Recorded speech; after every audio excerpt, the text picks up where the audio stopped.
एक कांग्रेस पार्टी को जन्म से ही ये हमारे संविधान के प्रति नफरत है। जो संविधान बाबा साहब अम्बेडकर ने दिया था, अगर वो संविधान की प्रत देखें, तो उसके ऊपर एक एक पत्ते पर रामायण महाभारत का चित्रांकन है। हमारी संस्कृति, हमारी परंपरा का चित्र है उस पर, और हमारे संविधान की, भारत की महान सांस्कृतिक विरासत के साथ उसको कड़ी रूप से जोड़ने का एक अद्भुत प्रयास था। लेकिन कांग्रेस पार्टी ने सबसे पहला काम किया, जब संविधान की वो पहली प्रत कपबोर्ड में रख दी और फिर जो संविधान देश के सामने रखा, भारत की महान संस्कृति और परंपरा की जो लिंक थी, जहां से संविधान आगे बढ़ना था, उस लिंक को तोड़ दिया।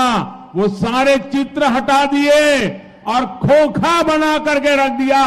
पहले ही दिन उन्होंने संविधान का अपमान करना शुरू कर दिया था। ये शाहजादे के दादी के पिताजी, देश के पहले प्रधानमंत्री, उन्होंने ये पाप किया था। उसके बाद उनकी दादी की बारी आई। उनकी दादी ने संविधान को चूर चूर कर दिया, देश में आपातकाल लगाया, देश के लोकतंत्र को ताले में बंद कर दिया, देश के लाखों लोगों को जेलों में बंद कर दिया, अखबारों को ताले लगा दिए।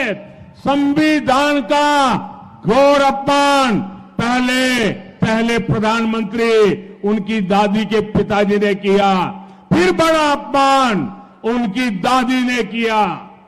तीसरा पाप, इनके पिताजी जो प्रधानमंत्री थे शाहजादे के, उन्होंने एक ऐसा कानून लाने की कोशिश की। ये संविधान की बातें करने वाले जरा अपने झरोखे में देख ले। उन्होंने ऐसी बातें की, देश के मीडिया को, देश के अखबारों को डराने के लिए एक ऐसा भयंकर कानून लाए।